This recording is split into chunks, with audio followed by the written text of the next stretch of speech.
তাহলে সেটা স্মৃতিতে কিভাবে গণনা হবে? 18, 19 এবং 20 নম্বর শ্লোক খুলে দেখে নিন। এটি অধ্যায় 9 শ্লোক 25। আমি যে বলেছি সেটা ঠিক কিনা দেখুন তো। আমি সবাইকে ভগবান মানি না। আমি আপনার মত অনুযায়ী চলবো না। না না স্যার, এখন আপনি বলবেন, আমি শুনবো। আপনি না করেন আমি কি করব?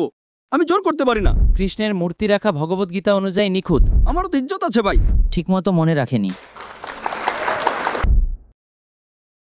আমার নাম লক্ষণ। ডাক্তার সাহেব, আপনি একবার ভারতে অথবা আপনার কোনো বিবৃতিতে বলেছিলেন যে শ্রুতি এবং স্মৃতিশাস্ত্রের মধ্যে শ্রুতিশাস্ত্র অনুসরণ করা বেশি ভালো, মানে বেদ অনুসরণ করতে।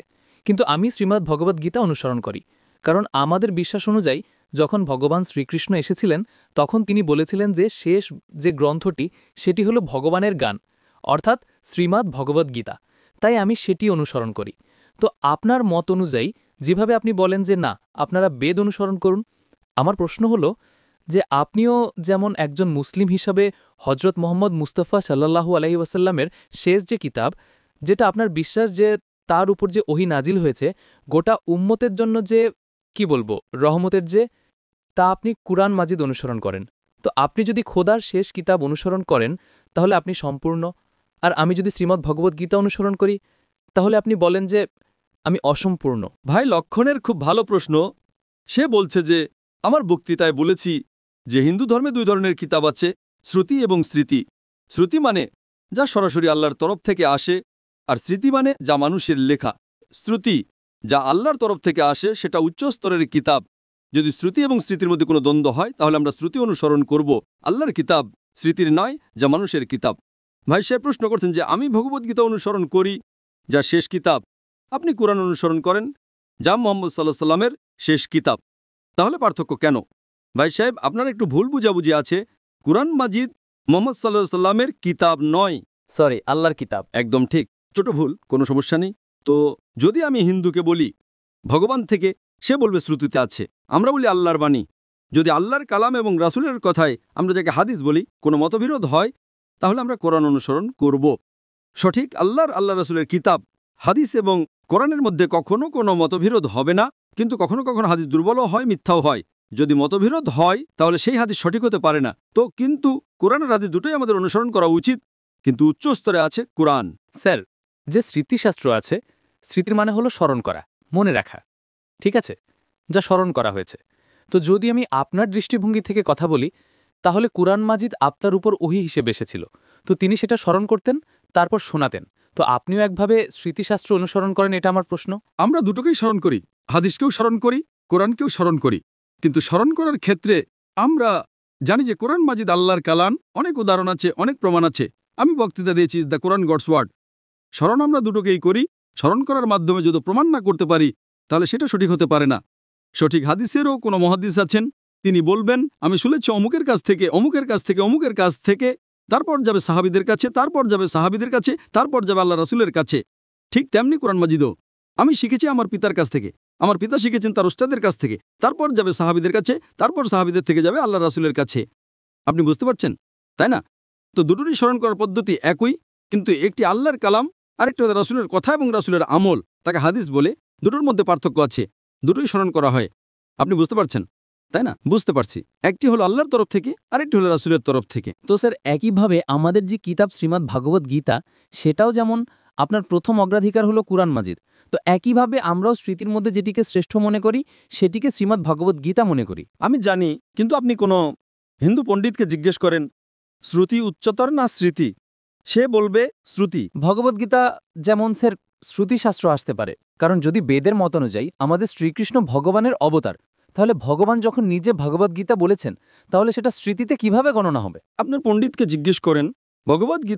ভগবদ্গীতা মহাভারতের একটা অংশ। ইয়েস, আই নো, আমি প্রভুপাদের অনুসারী। ঠিক আছে, আপনি স্বামী প্রভুপাদের গীতা পড়েছেন, যা তিনি অনুবাদ করেছেন। পড়েছি আমি। তো তিনিও আর আমার তার সাথে শ্রীকৃষ্ণা মিশন ইসকন, ইয়েস, তার সাথে আমার 1-to-1 বিতর্ক হয়েছে।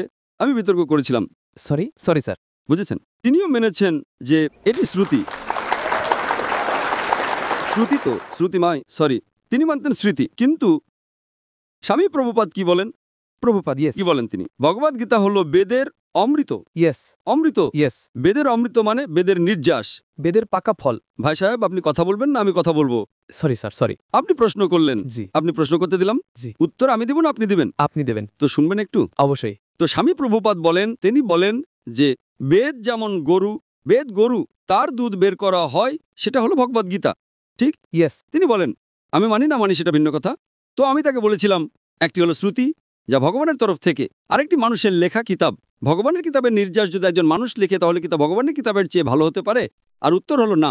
না, একদমই না। যদি ভগবানের কিতাব কোরআন মাজিদ হয়, একজন মানুষ সেটাকে সংক্ষিপ্ত করে লিখবে, কোরআনের 1%ও নয়, যে অনুবাদ সেটা মানুষের তরফ থেকে। কোরআন হলো বিশ্বের সবচেয়ে অনুবাদযোগ্য কিতাব, কারণ কোরআনে তো মহান কিতাব যে মানুষ যখন অনুবাদ করে তখন তা চেষ্টা করে তার একটা আভাস দিতে। তো কেউ এটা বলতে পারে না যে কোরআনের অনুবাদ কোরআনের চেয়ে ভালো, তা হতেই পারে না। তো যখন আমার বিতর্ক হলো, ইসকনের সেই লোক বলল, ডাক্তার সাহেব আপনি একদম ঠিক বলছেন, কিন্তু এটা আমাদের বিশ্বাস। তো আমি তাকে বললাম, যদি বেদ ভগবদ্গীতার সাথে সাংঘর্ষিক হয় তাহলে কিসে মানবেন? বেদে মানা উচিত আপনার, সাংঘর্ষিক না হলে আলাদা কথা। আপনি বুঝতে পারছেন? তো বেদ হলো সর্বোচ্চ কিতাব, সবচেয়ে উঁচু কিতাব বেদ। বেদের পরে আসে উপনিষদ। স্মৃতির মধ্যে সবচেয়ে উঁচু হলো ভগবদ্গীতা। স্মৃতিতে, কিন্তু শ্রুতি থেকে উঁচু নয়। যদি কিছু লোক শ্রুতিকে উঁচু মনে করে, সেটা তাদের ভুল বোঝাবুঝি। আমি কি করব? আপনি বুঝতে পারছেন? যদি কেউ ভুল বোঝো তোকে মানে আমি কি করব? এটা হলো হিন্দু পণ্ডিতদের কথা, আমার কথা নয়। তো একজন মানুষ ভুল ভাবে, সেটা তার ভাবনা। আপনি বুঝলেন? আপনি শ্রুতিতে মানেন, ভগবদ্গীতায় মানেন বা বেদে মানেন।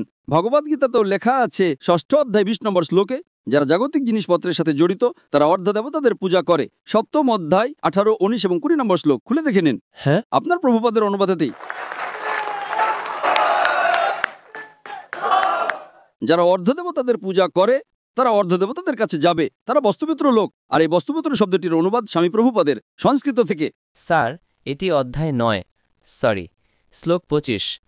জান্তি দেবব্রতাং দেবা পিত্রান জান্তি ব্রতব্রতা ভূতানি ভূতেজ্জা জান্তি মদজন বিমাম। যারা আমার ভক্ত তারা আমার কাছে আসবে। ওটা নয়, আপনি অধ্যায় নম্বর 7 দেখুন। আপনি 9 কেন খুলছেন? আপনার 7 আর 9-এর ভিতর পার্থক্য লাগছে কি? এটা কি ঠিক আমি 7 উদ্ধৃতি দিলাম, আপনি 9 যাচ্ছেন? হ্যাঁ, কিন্তু আমি উপদেবতাদের পূজারী নই। উপদেবতারা আলাদা। আমি আপনাকে কোথায় বললাম? আমি যে বলেছি সেটা ঠিক কিনা দেখুন তো। হ্যাঁ, একদম সঠিক। তাহলে কেন আপনি লোকদের অন্যদিকে নিয়ে যাচ্ছেন? না না স্যার। ভাই লক্ষণ, অন্তত সত্যের সঙ্গত দিন। আমি অধ্যায় নম্বর 7 থেকে উদ্ধৃতি দিচ্ছি আর আপনি বলছেন অধ্যায় নম্বর 9। আমার কাছে কোনো বই নেই, আমি মস্তিষ্ক থেকে বলছি, ঠিক তো? তো আমি যদি 7 থেকে উদ্ধৃতি দিই আর আপনি আমাকে না না ডক্টর সাহেব অধ্যায় নম্বর 9। আরে ভাই, আমিও ভগবদ্গীতার ছাত্র, ঠিক তো? ঠিক আছে। আমি স্বামী প্রভুপাদ নই, কিন্তু আমিও তো ছাত্র, তাই না? আমি ছাত্র কি না? হ্যাঁ, সেটাই, আমি আমার মস্তিষ্ক থেকে উদ্ধৃতি দিচ্ছি, ঠিক তো? আমি যখন অধ্যায় 7 থেকে উদ্ধৃতি দিচ্ছি তখন আপনি অধ্যায় 9-এ কেন যাচ্ছেন? আমার মনে হয়েছিল যে আপনি ওই শ্লোকটি উদ্ধৃত করেছেন যে যারা ভূতের পূজা করে তারা ভূতের কাছে যাবে। পিতৃপুরুষদের পূজা ঠিক। জন্তি দেবব্রতাং দেবা পিত্রান জন্তি ব্রতব্রতা ভূতিনি জান্তি ভূতের যা জান্তি মদজন ভীমাম। তো যারা আমার ভক্ত তারা আমার কাছে আসবে। একদম ঠিক। তাই আমরা ভূত না প্রেত না কি বলে যে পিতৃপুরুষরা আছেন আমার পূর্বপুরুষরা, তাদের পূজা না করে এবং উপদেবতাদেরও পূজা না করে যা ভগবদ্গীতা বলে কৃষ্ণের পূজা করি। তাহলে আপনি মানেন যে মূর্তি পূজা ভুল, মানেন আপনি? না, কৃষ্ণের মূর্তি রাখা ভগবদ্গীতা অনুযায়ী নিখুঁত। অধ্যায় 12 যখন অর্জুন জিজ্ঞাসা করলেন যে আমি কার পূজা করব, তখন ভগবান অধ্যায় 12 দ্বিতীয় শ্লোকে বলেছেন যে যদি কেউ আমার সাকার রূপের পূজা করে তাহলে সে আমার অত্যন্ত প্রিয়, তাই আমি ভগবদ্গীতা অনুসরণ করি। তার মানে ভগবদ্গীতাতে বৈপরীত্য আছে। এখনই আপনি বললেন যে ভগবদ্গীতায় লেখা আছে মূর্তি পূজা খারাপ। আমি বলিনি স্যার। আরে আপনার স্বামী প্রভুপাদ বলেছেন। উপদেবতাদের পূজা করা বুদ্ধিহীন মানুষের কাজ। আমি উপদেবতাদের অনুসরণ করছি না, দুঃখিত। আমি শুধু কৃষ্ণকে অনুসরণ করি। একশ্বরবাদ, বহু ঈশ্বরবাদ নয়। আমি সবাইকে ভগবান মানি না, শুধু একজনকে মানি। আপনি যদি ডেমিগডের নিচে পাট্টিকায় পড়েন সেখানে লেখা আছে মূর্তি পূজাও। হ্যাঁ, তো আমি তো উপদেবতাদের পূজা করি না। মূর্তির পূজা করেন কি না? মূর্তির কথা অনুযায়ী আপনার মতে মূর্তি হলো একটি আকৃতি তৈরি করা, কিন্তু আমার মতে আদর্শ হলো কৃষ্ণ। আমি আপনার মত অনুযায়ী চলবো না। আমি শুধু জিজ্ঞেস করছি, আমরা এখন বিতর্ক করছি না, ঠিক তো? এটা বিতর্কের সময় নয়। আচ্ছা স্যার, সরি। আপনি যদি মাঝে হস্তক্ষেপ না করেন তাহলে লোকেরা বুঝবে। ঠিক আছে। আপনি কি মানেন যে ডেমিগডকে পূজা করা আপনি করেন? আমি কথায় পাচ্ছি কেন? আমি কি করছি? আমি ডেমিগডসদের পূজা করি না। ভাই সাহেব, আমি আপনাকে প্রশ্ন করার সুযোগ দিয়েছি। জি স্যার। আপনি আমার সাথে বিতর্ক করতে চান? না স্যার। তো এই নিয়ম ভাঙা কি ভালো কথা? আপনি আমাদের নিয়ম ভাঙছেন। ভাঙবেন কি ভাঙবেন না?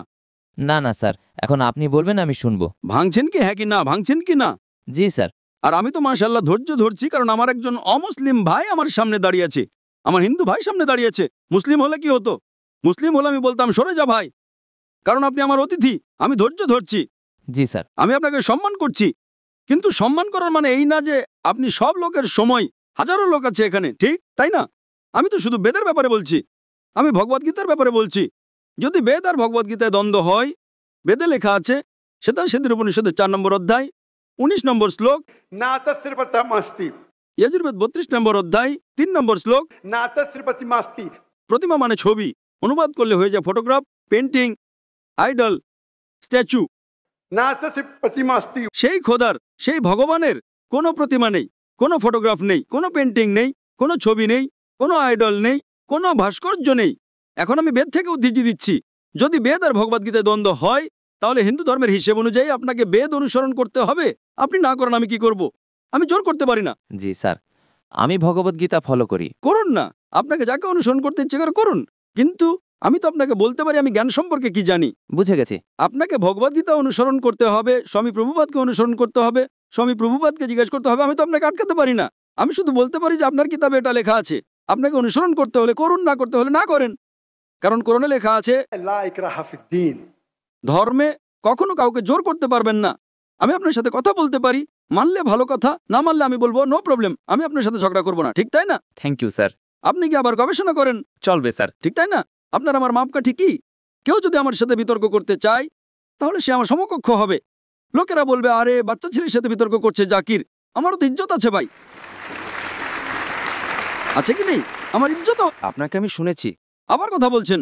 আপনার শ্রী শ্রী রবিশঙ্কর, শ্রী শ্রী রবিশঙ্কর, লাখো লোক তাকে ভগবান মানে, জানেন আপনি? আপনি তো মানেন না ভাই, আপনি কৃষ্ণের ভক্ত।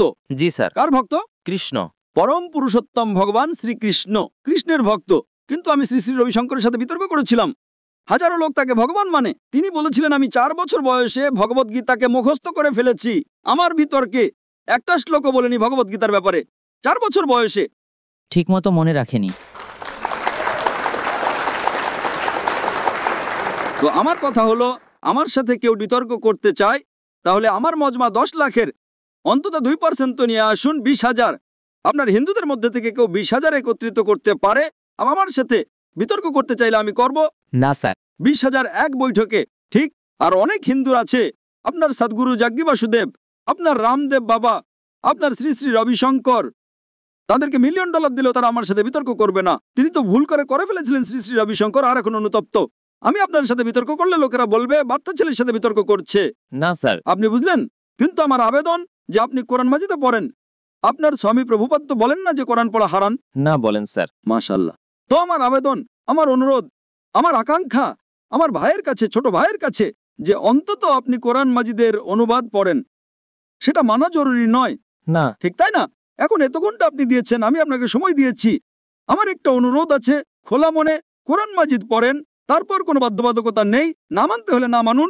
আপনাকে কোনো, যেভাবে আমি ভগবদ্গীতা পড়েছি, ইয়েস। একবার নয় কয়েকবার। আর সবচেয়ে বেশি পছন্দ আমার স্বামী প্রভুপাদের ভগবদ্গীতা, ইসকনেরটা। ধন্যবাদ স্যার। ঠিক তাই না? তো আপনি অন্তত একবার পড়েন কোরআন মাজিদ। অবশ্যই পড়ব